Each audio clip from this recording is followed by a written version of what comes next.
अल्लाह तबारक व तआला ने कुरान मजीद दी इस आयत के अंदर अल्लाह तबारक व तआला ने अपने नूर का जिक्र फरमाया है।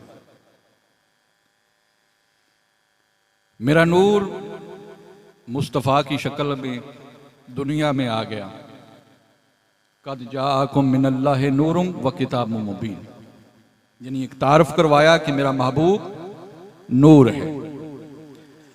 और जब मुस्तफ़ा अलैहिस्सलाम अल्लाह का नूर है तो हर शय जो दुनिया में तख्लीक हुई, चाहे नूरानी मखलूक हो या खाकी मखलूक हो, नूरी हो या खाकी हो, वो सारी अल्लाह की मखलूक है और सारे के सारे मुस्तफ़ा अलैहिस्सलातु वस्सलाम की उम्मत में से हैं। अल्लाह के फरिश्ते हों, अल्लाह की दूसरी मखलूक जिन्नात जो कि आग से पैदा की गई, सब हजूर अलैहिस्सलातु वस्सलाम की उम्मती। अब हजरत आदम अलैहिस्सलाम से लेकर ईसा अलैहिस्सलाम तक जितने नबी आए वो इंसानियत की हिदायत और उनको अल्लाह ताला की वहदानियत की तलकीन के लिए आए। अब मुकामे मुस्तफ़ा को समझने के लिए ये बड़ा अहम होगा कि अल्लाह के फरिश्ते जो थे, जो नूरी मखलूक हैं, वो बारगाह रिसालत में जब तशरीफ लाते तो बाज़-औक़ात बशक्ले इंसान आते थे, बशक्ले इंसान आते। और अदब अल्लाह ने फरिश्तों के जरिए उम्मत मुस्तफ़ा को भी सिखाया है। हजरत मूसा अलैहिस्सलाम की वफात का वक्त आया, आपकी रूह कब्ज करने का वक्त आया, तो अल्लाह तबारक व तआला ने हजरत इज़राइल अलैहिस्सलाम को भेजा कि जाओ मेरे मूसा अलैहिस्सलाम की रूह को कब्ज करके ले। अब हजरत मूसा अलैहिस्सलाम के पास हजरत इज़राइल अलैहिस्सलाम जब तशरीफ लाए बशक्ले इंसान, तो जब आप उनके पास पहुंचे तो उनसे अर्ज किया कि मैं अल्लाह की तरफ से आपके पास आया हूं। कैसे आए हो? मैं आपकी रूह कब्ज करने के लिए आया हूं, मैं आपकी रूह कब्ज करने के लिए आया हूं। इस पर हजरत मूसा अलैहिस्सलाम ने, जलाली पैगंबर थे, एक तमाचा, जोरदार तमाचा इज़राइल अलैहिस्सलाम के चेहरे पर लगाया, जिस पर उनकी एक आंख निकल गई। अब वो आंख को हथेली पर रखते हैं और बारगाह खुदाबंदी में हाजिर होते हैं। अल्लाह की बारगाह में अर्ज करते हैं, मौला तूने मुझे अपने किस बंदे के पास भेजा है जो कि मरना ही नहीं चाहता। बुखारी और मुस्लिम की हदीस है, क्योंकि आप लोगों के लिए नहीं है, क्योंकि आपको कोई बताता ही नहीं। हीर रांझा सुनते हैं आप लोग, पसंद करते हैं। वो लेकर गया, अल्फाज का मफहूम यह है कि बारी ताला तूने मुझे किस बंदे के पास भेजा है, अपने किस अब्द के पास भेजा है जो मरना ही नहीं चाहता। अल्लाह ने पूछा कि क्या कहा? उसने कहा कि मैं गया हूं, मैंने कहा कि मैं तेरी रूह कब्ज करने आया हूं, तो उन्होंने गुस्से से मुझे तमाचा मारा और मेरी आंख फोड़ दी। आपने फरमाया कि तूने ये बात नहीं करनी थी, ऐसे नहीं कहना था। नबी की बारगाह है और वो मेरा जलाली नबी है, वो तो मैंने अपने पास 30 रातों के लिए बुलाया था। चिल्ला नहीं था, बल्कि कोहे तूर पर 30 रातों के लिए बुलाया। तो वो 30 रातें मुझसे कलाम करता रहा, मेरी बात सुनता रहा। तो मेरी बात सुनते सुनते इतना बज़्ज़त हो गया कि कहने लगा कि 10 रातें और बढ़ा, 40 कर दी। जब 40 कर दी तो मूसा ने फरमाया, अर्ज की, अल्लाह जब तेरी आवाज सुनता हूं तो तेरा दीदार भी करना चाहता हूं। जिद आ गया कि मैंने दीदार करना है। अल्लाह ने फरमाया, लन तरानी मूसा, ऐ मूसा तू मुझे हरगिज नहीं देख सकता, हरगिज नहीं देख सकता, मगर बाजिद है। 9 बार कहा, रब्बी अनजुर इलैक, मौला मैं तुझे देखना चाहता हूं, मैं तुझे देखना चाहता हूं। ऐ इज़राइल, तूने उधर जाके ये बात कैसे कर दी?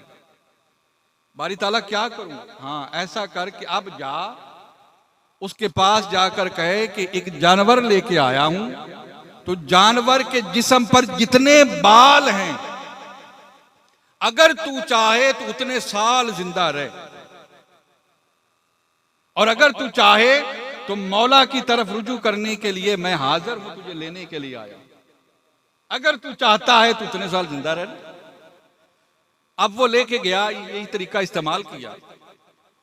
मूसा अलैहिस्सलाम ने पूछा कि इज़राइल, अगर मैं इतने साल फिर मजीद जिंदा रहूं तो फिर क्या होगा? अर्ज की कि हजरत, आपको फिर पलटकर अपने मौला के पास जाना। उन्होंने कहा कि हाँ, अगर तब भी जाना है तो फिर आप भी ले चल, फिर आप भी ले चल। ये है अंदाज और ये है अदब। अल्लाह ताला ने ये अदब सिखाया। अब सवाल पैदा हुआ कि क्या नूरी मखलूक, उसको थप्पड़ लगने से उसका डेला जो है, आंख फूट गई, कैसे मुमकिन है? कैसे हो सकता है? हाँ, ऐसे ही हो सकता है। अल्लाह ताला ने फरमाया कि मैंने उसको इंसानी शक्ल में भेजा था, और जो शय इंसानी शक्ल में आती है तो उस पर वारदात भी इंसानी ही होती है, उसकी लवाजमात, उसकी जरूरियात भी इंसानी ही होती हैं, और उस पर जितने अवामिल नाजल होते हैं वो इंसान ही की तरह होते हैं। इसलिए बताया। और दूसरी चीज बताई कि ये अदब है कि नबी की बारगाह में अगर फरिश्ता भी जाए तो वो अदब के साथ जाए। और जब आका की बारगाह में हाजिर हुए तो अकेला नहीं आया था। हजरत इज़राइल अकेला नहीं आया। 63 बरस आपकी ज़ाहरी जिंदगी मुकम्मल हुई। अल्लाह की तरफ से इज़न, कुल्लु नफ्सिन ज़ाइक़तुल मौत के तहत जो रूए मुकद्दसा, रूए पाक, रूए मोहम्मद मुस्तफ़ा सल्लल्लाहु अलैहि वसल्लम जब बारगाह खुदाबंदी में ले जाने के लिए आने लगा तो कहने लगा कि मौला, नहीं, अकेला नहीं जाऊंगा। बात याद थी पिछली, तो मौला मेरे साथ जिब्राईल अलैहिस्सलाम को भी भेज और 70,000 मलाइका का एक लश्कर भी भेज। बारगाह खुदाबंदी की तरफ से इज़न लेके बारगाह नबूवत में हाजिर होते हैं। हाजिर हुए, दक्कुल बाब, दरवाजा खटखटाया, आवाज आई, पूछा किसने दरवाजा खटखटाया है, और नाम भी ये नहीं कहा कौन आया है, मलकुल मौत नहीं कहा। हजरत जिब्रील अमीन अलैहिस्सलाम ने अर्ज किया, आका मैं जिब्राईल हाजिर हुआ हूं आपकी बारगाह में, साथ अल्लाह ने इज़राइल को भेजा है, इजाजत है आ जाए, आ जाए। आका ने फरमाया कि पास बैठे थे अहले बैत अतार के नफूस, आपने फरमाया कि पर्दा कर लें, पर्दा कर लें। पर्दा कराया, फिर उनको दाखिल किया कि आ जाए। अब इस पे नुक्ता और समझा देता हूं। आप फरिश्तों से पर्दा कैसा? अगर तो फरिश्ता अपनी असल शक्ल नूरी उस शक्ल में आए जैसा कि आप और हम के दो बैठे हुए करामन कातिबीन और हजारों फरिश्ते अल्लाह का जिक्र सुनने के लिए यहां मौजूद हैं, गलियों में नजर नहीं आ रहे। अगर फरिश्ता इंसानी शक्ल में, इंसान की शक्ल में दाखिल हो तो फिर उससे पर्दा भी करवाया जाता है। इसलिए हजूर ने फरमाया कि पर्दा कर लें। अपनी अहले बैत अतार के नफूस से कहा कि पर्दा कर ले, वो आने वाले। अब मेरे मुस्तफा अलैहिस्सलाम को अदब, उनकी बारगाह में अदब सिखाया गया कि फरिश्ते भी आते हैं तो उनकी बारगाह में अदब के साथ आते हैं। अब हजूर अलैहिस्सलाम ने जितनी ज़ाहिरी जिंदगी गुजारी मक्का में, मदीना में और उसके गिरदो नवा में, अब मदीना में जब तशरीफ ले गए, जब मदीना पहुंचे तो आप एक दिन हजरत उम्मे सलमा रजी अल्लाह ताला अन्हा के घर में तशरीफ फरमा है, और हदीस को रिवायत करने वाली हजरत आयशा सदीका है। ये बात बड़ी काबिल गौर है बड़ी समझने वाली है कि आप हजरत उम्मे सलमा के घर में हैं और वो भी हजूर की ज़ौजा हैं, और रिवायत कर रही हैं हजरत आयशा सिद्दीका रजी अल्लाह ताला अन्हा, वो भी हजूर की ज़ौजा हैं। आप फरमाती हैं कि बैठे हुए थे हजरत उम्मे सलमा के घर और ऊपर काले रंग की कमली ओढ़ी हुई थी, काले रंग की कमली ओढ़ी हुई थी जिसके ऊपर ऊंट के कजावों के निशान थे। यमन से यमनी चादर थी काले रंग की, तो ऊंट के कजावों के निशान थे, तो वो ओढ़ के रखी थी कि अचानक हसन और हुसैन आ गए। आपने उनको अपनी चादर में ले लिया, वादखला उनको दाखिल कर लिया। फिर आपने सैयदा कायनात फातिमतुज़ ज़हरा सलामुल्लाह अलैहा उनको पैगाम भिजवाया, वो आई, उनको भी अपनी कमली में ले लिया। उसके बाद मौला कायनात अली करमल्लाह वजहुल करीम तशरीफ लाए, उनको भी ले लिया। अब कितने हो गए चादर के अंदर? 5। अब जब उनको 5 को ले लिया तो हजरत आयशा सिद्दीका रजी अल्लाह ताला अन्हा फरमाती हैं, सूरह अहज़ाब की आयत का एक हिस्सा जिसमें लेने के बाद हजूर अलैहिस्सलाम ने कमली ऊपर करके हजूर अलैहिस्सलाम ने ये आयत पढ़ी, इन्नमा युरीदुल्लाहु लियुज़हिबा अन्कुमुल रिजसा अहलल बैत। ऐ मेरी अहले बैत, अल्लाह का इरादा ये है, इन्नमा कलमा हसर के साथ फरमाया, इन बेशक अल्लाह तो चाहता ही ये है कि अहले बैत तुम्हारे अंदर से तमाम किस्म की निजासत दूर करके व युताहिरुकुम ततहीरा, ऐसी पाकीज़गी अता करके कर दे कि तमाम पाकियां तेरी बारगाह के आगे झुक जाएं। ये आयत इसकी तफसीर बयान फरमा। अब इससे साबित हो गया कि वो जो 5 थे वो तन कितने थे जी? वो 5 तन थे। उन 5 तन जो उस कमली के अंदर मौजूद थे उनके बारे में ये आयत मुबारका जो हजरत आयशा सिद्दीका रजी अल्लाह ताला अन्हा ने रिवायत फरमाई, और आपने फरमाया कि ये आयत मेरे आका ने पढ़ी और कई मुतअद्दिद मुफस्सरीन और मुहद्दिसीन ने इस हदीस को रिवायत किया। इससे साबित ये हुआ कि ये 5 तन जिनके लिए मेरे आका अलैहिस्सलाम ने ऐलान फरमाया अल्लाह की तरफ, इन्नमा युरीदुल्लाहु लियुज़हिबा अन्कुमुल रिजसा अहलल बैत। ऐ मेरी अहले बैत, अल्लाह का इरादा है। अब बहुत सारी आयात मुबारका है कुरान मजीद के अंदर अहले बैत की शान के हवाले से, बेतहाशा है, मगर वक्त की किल्लत के तहत सिर्फ 10 मिनट आगे गुफ्तगू जारी रखूंगा। बहुत ज्यादा मुकामात पर अल्लाह तबारक व तआला ने इनका जिक्र फरमाया, लेकिन मैं इख्तिसार के साथ बात करना चाहूंगा। मेरे आका अलैहिस्सलाम ने एक मुकाम पर इशारा फरमाया कि अब अनकरीब मैं आपसे रुखसत हो रहा हूं, अनकरीब मैं आपसे रुखसत हो रहा हूं। 2 जगह खिताब फरमाया, एक खुतबा हज्जतुल विदा के मौका पर, वहां पर भी फरमाया कि अनकरीब मैं तुमसे रुखसत हो जाऊंगा, मगर तुम में 2 चीजें छोड़े जा रहा हूं, एक किताब अल्लाह, अल्लाह की किताब, और एक मेरी सुन्नत, 2 छोड़े जा रहा हूं।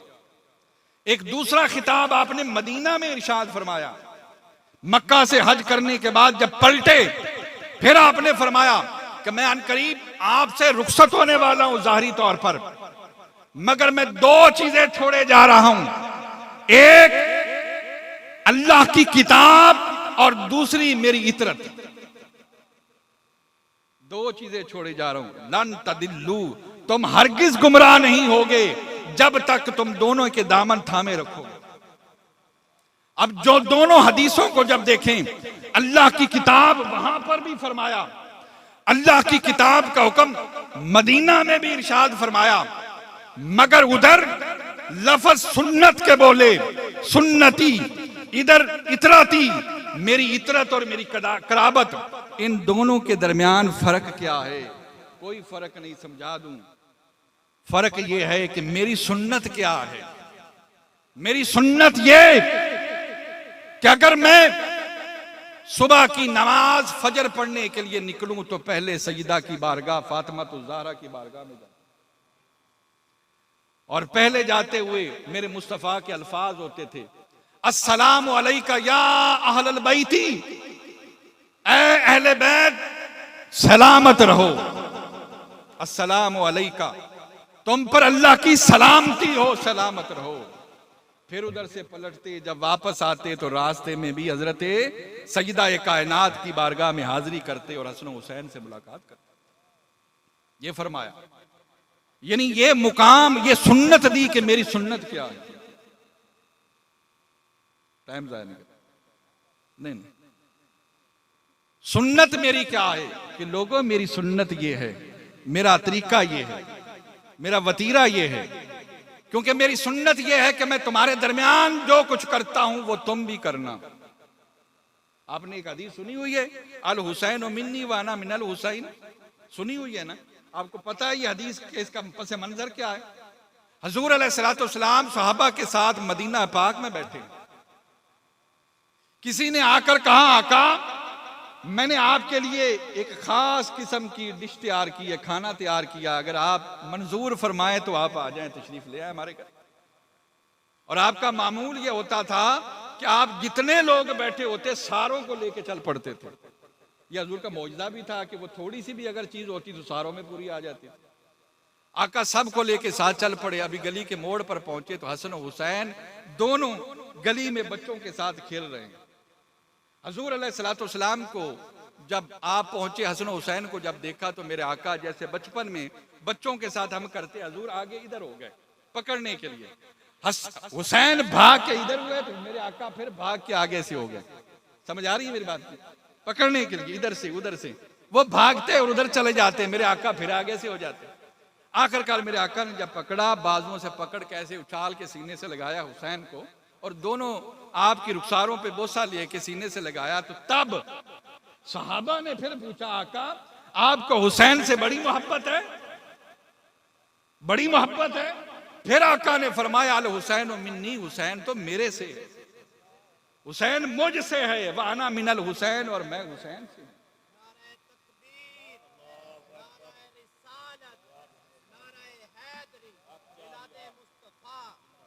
मन हब्बा हुसैनन फकद हब्बनी, जिसने हुसैन से मोहब्बत की उसने मुझसे मोहब्बत की। मन अबगदा हुसैनन, जिसने हुसैन से बुग़्ज़ रखा, वह अबगदनी, उसने मुझसे बुग़्ज़ रखा। और ये किन को फरमा रहे हैं?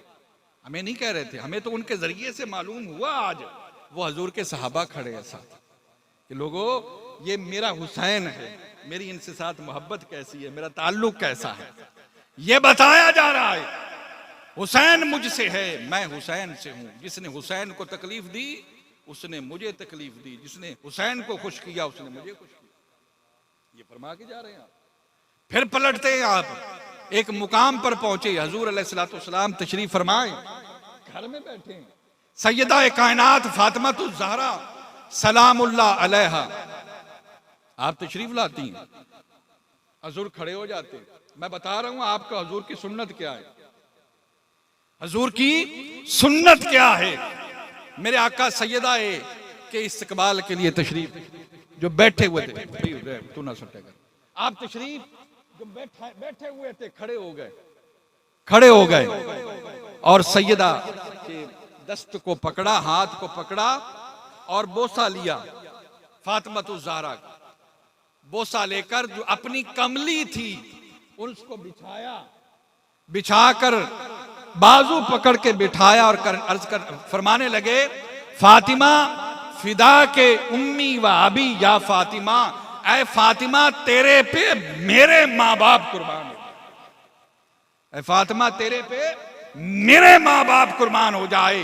अरे सहाबा का मामूल ये था, कोई सहाबी मेरे मुस्तफा की बारगाह में आता तो अर्ज करता, आका फिदा का उम्मी व अबी या रसूलल्लाह, ऐ रसूलल्लाह तेरे ते साढ़े माँ बाप कुर्बान हो जाएं, मगर मेरा मुस्तफा सैयदा के लिए फरमाता, ऐ फातिमा तेरे पे मेरे मोहम्मद के माँ बाप कुर्बान हो, मेरे मोहम्मद के माँ बाप कुर्बान हो जाए। क्यों? इसलिए कि ये नफूस, ये खास नफूस थे जिनके लिए मेरे मुस्तफ़ा सबको अपनी सुन्नत बना के गए थे, और गलियों में मेरे हुसैन को, हसन को लेके चलते थे, और हर वक्त उनके साथ रहते थे। और यही बात है, ये दर्स हमें भी दिया है, ये पैगाम हमें भी दिया है, हमें भी बताया है। और आखिरी बात अर्ज करता चला जाऊं, आपने ये हदीस बड़ी सुनी है, क्योंकि हमें दूसरे मकतबा फिक्र की तरफ से ये हदीसें सुनने को मिलती हैं, उधर से सुनने को मिलती हैं। क्या? अन नजरो अला वजे अली यानी इबादत, ऐसा है ना, अली दे चेहरे नु तकना इबादत है, अली के चेहरे को तकना इबादत है। अरे सुनो, ये हदीस रिवायत किसने की है? रावी समझते हैं ना, रावी रिवायत करने वाला, एक बात करने वाला होता है, मेरे आका ने बयान फरमाया, एक उस बात को रिवायत करने वाला होता है। इस बात को रिवायत किसने की है? सुनो, इस हदीस को रिवायत हजरत आयशा सिद्दीका कर रही है, और बयान कौन कर रहा है, कह कौन रहा है? आप फरमाती हैं, हदीस को सुनिएगा, आप फरमाती हैं, और सुन किससे रही हैं, पूछ किससे रही हैं? हजरत आयशा सिद्दीका रजी अल्लाह ताला अन्हा ने एक दिन अपने वालिद, क्या नाम था वालिद का, बोलो ना, हजरत अबू बकर सदीक रजी अल्लाह ताला अन्हु, उनसे पूछा, अब्बा जान, आप जब सहाबा आपस में बैठे होते हैं तो आप अक्सर औकात अली के चेहरे पर टिकटिकी लगा के बैठे रहते हैं, क्या वजह है? पूछने वाली बेटी, बताने वाला बाप, पूछने वाली हजूर की जौजा हजरत आयशा सिद्दीका, अरे अब्बा आप बताइए तो सही, आप अली के चेहरे पे टिकटिकी लगा के क्यों देखते रहते हैं? अब बाप के अंदर कोई थोड़ी सी भी कोई ऐसी होती कजी कमी होती या कोई अदावत होती तो कहते पुत्र है हमें, बस नहीं नहीं नहीं, ऐसे नहीं। उन्होंने कहा कि नहीं, उन्होंने कहा कि या बिन्तो, ऐ मेरी बेटी, समय तो रसूलुल्लाह, मैंने रसूलुल्लाह से सुना है, अन नजरो अला वजे अली यानी इबादतुन, अली के चेहरे को तकना इबादत है, अली के चेहरे को तकना इबादत है। अब काबे को तकना भी इबादत है, कुरान को तकना इबादत है, बाप को तकना इबादत है, ये सारी चीजें इबादत के जुमरे में आती हैं, मगर उधर बार बार जोर क्यों दिया जा रहा है? क्योंकि ये वो घराना है जिन्होंने कुर्बानियां देनी, जिन्होंने कुर्बानियां देनी है इस्लाम के लिए, दीन के लिए। और बात एंड पे ले आता हूं, इख्तिसार पे, बस करबला पे ले आता हूं, करबला पे पहुंच जाते हैं। क्या करबला में सहाबा मौजूद नहीं थे? मौजूद थे, सहाबा थे। क्या यजीद जो था वो कलमा नहीं पढ़ता था? पढ़ता था। क्या उसने नमाजों को मिसमार कर दिया, मस्जिदों को मिसमार कर दिया था? नहीं, मस्जिदें भी उसने कायम, कलमा भी पढ़ता था, नमाज भी पढ़ता था, रोजा भी रखता था, उसके कई, लेकिन खुद बदअमल था, शराब पीता था, बुरे काम करता था, बदकारी करता था, सब कुछ करता था। उसका पस मंजर बड़ा लंबा चौड़ा तवील बातें हैं, उधर मैं नहीं जाना चाहता, मैं उस जगह पे पहुंचना चाहता। क्या किसी को नहीं पता था कि एक हुसैन हक पर है और यजीद बातिल है, झूठा है? पता था, मगर फिर भी यजीद के साथ थे लोग। उसकी वजह, क्योंकि यजीद के पास ताकत थी, यजीद के पास हुकूमत थी, यजीद के पास मनसब था, यजीद के पास पैसा था, यजीद के पास दौलत थी। उसने अपनी दौलत भी लोगों में लगा दी, अपनी ताकत भी लगा दी, अपना पैसा भी लगा दिया। उसने कहा कि मैं यजीद बद किरदार भी हूं, बदबख्त भी हूं, जानी भी हूं, शराबी भी हूं, बदकार सियाकार भी हूं। मेरा नसब चाहे कोई भी है, मेरे सामने अगर हुसैन भी है, फातिमा का बेटा भी है, उस रसूल का नवासा भी है, अली का लख्ते जिगर भी है, कोई भी अगर है, मगर मेरी दौलत ही इतनी है कि उसको मेरे सामने खड़ा ना होने दे। बहुत बातें हैं, बड़ी लंबी चौड़ी बातें और मौजूद है। एक रात के अंदर नुमान बिन बशीर जो कूफा का गवर्नर था, कूफा पहुंचने पर, करबला के मैदान में हजरत इमाम हुसैन के पहुंचने पर यजीद उधर बैठा, रातों रात अबैदुल्लाह इब्ने जियाद को उसने लश्कर देकर कहा कि वो जो गवर्नर बैठा हुआ है उसको गिरफ्तार करके कत्ल कर दो और कब्जे कर लो कूफा पर। और हजरत इमाम हुसैन नुमान बिन बशीर के बुलावे पर गए थे। उन्होंने कहा कि आप आ जाएं हमारे पास। वो पहुंचे, मगर पीछे से उधर से आर्डर जारी हो गए। अबैदुल्लाह इब्ने जियाद ने कब्जा कर लिया, नुमान बिन बशीर को गिरफ्तार करके कत्ल कर दिया और ऐलान कर दिया कि खबरदार, कूफे का कोई दरवाजा कल नहीं खुलना चाहिए। अगर कूफे का कोई दरवाजा खुला या हुसैन और हुसैन के खानवादे को किसी ने पनाह दी, मैं उस घर को आग लगा दूं।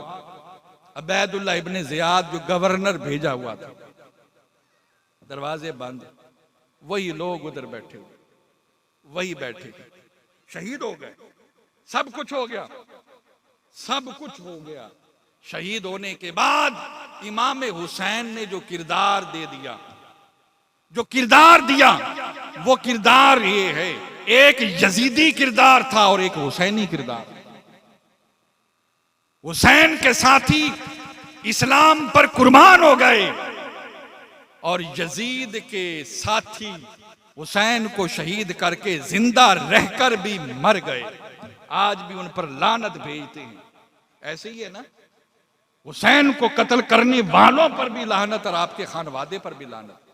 एक चीज समझ आ गई आपको, हक पर अगर थोड़े भी हों तो वो हमेशा जिंदा रहते हैं, और अगर बातल, झूठ, फरेब, धोखा, दजल, मकारी, अय्यारी, मुनाफकत, दजल, ये सारे मिलकर भी अगर इकट्ठे होकर भी एक सच्चे के मुकाबले में भी आ जाएं तो सच्चे को झूठा नहीं कर सकते। उसे मार सकते हैं मगर मिटा नहीं सकते, उसे मिटा नहीं सकते। हुसैन शहीद होकर भी कयामत तक जिंदा रहा और यजीद जिंदा रहकर भी मर गया और लईन और लानती और कुफर के उस दहाने पर पहुंचा। इस्लाम जिंदा होता है हर करबला के बाद। मेरे आका अलैहिस्सलाम ने यही पैगाम दिया है कि हक पर लड़ने वाले हमेशा थोड़े होते हैं और कुफर के साथ और मुनाफिकत के साथ लड़ने वाले ज्यादा होते हैं। मैं यही बात करना चाहता हूं कि जो मेरे मुस्तफ़ा अलैहिस्सलाम ने जो पैगाम दिया, खत्म जो पैगाम दिया कि हमेशा हक के साथ रहना है, बातिल के साथ नहीं रहना। मरना तो है, क्यों भी जिंदा रहना है किसी ने पता नहीं, अभी जाते हुए हार्ट अटैक हो जाए, किसी को पता नहीं अभी खड़ा होना भी है कि नहीं। और मरना तो है, गैरत की मौत मर, हुसैन की मौत मर। यजीद तो 3 साल हुकूमत करके फिर भी वासले जहन्नम हो गया था ना, बस यजीद को तो कुछ नहीं मिला। हुसैन का नाम जिंदा रहा और हुसैन हक का नाम है, हुसैन हमेशा गैरत का नाम है। और अगर मैं 2 लफ्जों में बयान करूं तो हुसैन अमन का नाम है, यजीद दजल और फरेब का नाम है। हुसैन मोहब्बत का नाम है, यजीद नफरत का नाम है। हुसैन मोमिन का नाम है, यजीद मुनाफिकत का नाम है। हुसैन प्यार का नाम है, यजीद नफरत का नाम है। और यही दीन है, यही दीन है। ज्यादा यजीद के साथ थे। मेरे आका ने फरमाया पहली उम्मतें भी फिरकों में बट गई, किसी के 71 फिरके बने, किसी के 72 बने, मेरी उम्मत के भी फिरके होंगे 73। फिरका कोई जन्नत में नहीं जाएगा, फिरके सारे जहन्नम में जाएंगे। आका जन्नत में कौन जाएगा? फरमाया कि जो फिरका नहीं हो, जो फिरका बंदी नहीं करेगा, जो फिरके में नहीं बटेगा, वो 72 के 72 जहन्नम में जाएंगे। एक जमात ऐसी होगी जो जन्नत में जाएगी। अब मुझे आप बताएं 72 ज्यादा है या एक ज्यादा है? 72 ज्यादा है या एक ज्यादा है? 72 है ना, तो 72 के 72 गए जहन्नम में, एक फिर बच्ची जमात और वो जन्नत में जाए। इसलिए जन्नत में जाने के लिए खालसियत चाहिए, बड़ा निखार चाहिए। खाली दावे करना ये चीजें नहीं चाहिए। अभी नारे की बात कर रहे थे, तो नारे लगाने वाले और बाकी मजलिसों में लगाते रहा करें, खास तौर पे मेरी बात को सुना करें। मैं आपको वो दीन की तबलीग करना चाहता हूं जो मेरे मुस्तफा ने अता की, मगर उस चीज को पसे पुश डाला गया, उन चीजों को छुपाया गया है। किस तरह करके मेरे असहाब ने अहले बैत की इज्जत की और किस तरह करके अहले बैत का ताल्लुक असहाब के साथ। मगर ये फितना पैदा कब हुआ? फितना पैदा तब हुआ जब हमने एक जमात को थाम लिया, उन्होंने दूसरी जमात को थाम लिया। अगर उनकी बात करें तो वह कहते हैं ये शिया है, अगर इनकी बात करें तो कहते हैं वहाबी है, अगर इनकी बात करें तो ये और है वो और है। क्या मेरे मुस्तफा अहले बैत की बात नहीं करते थे? क्या मेरे मुस्तफा सहाबा की बात नहीं करते थे? क्या दीन इस्लाम यही था? नहीं, ये तो दुकानें आज खुली हैं, मेरे मुस्तफा के दौर में दुकानें नहीं थी।